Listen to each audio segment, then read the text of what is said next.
वफाकी वजीर मनसूबाबंदी तरक्की व इस्लाहात प्रोफेसर अहसन इकबाल की मीडिया से गुफ्तगू।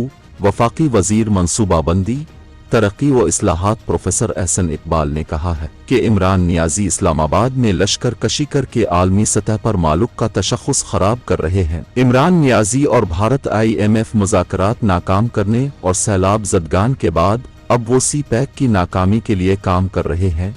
इन ख्यालात का इजहार उन्होंने बुध को यहाँ मीडिया के नुमाइंदों से खुसूसी गुफ्तगू करते हुए किया। वफाकी वजीर ने कहा कि पाक चीन दोस्ती लाजवाल है, इसी वजह से CPEC का मंसूबा बनाया गया।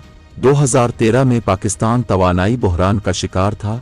चीन के ताउन से मोटरवेज तवानाई समेत दीगर मंसूबे शुरू किए गए। 2014 में चीन के सदर के दौरा पाकिस्तान पर इमरान नियाजी ने दौरे को नाकाम बनाया।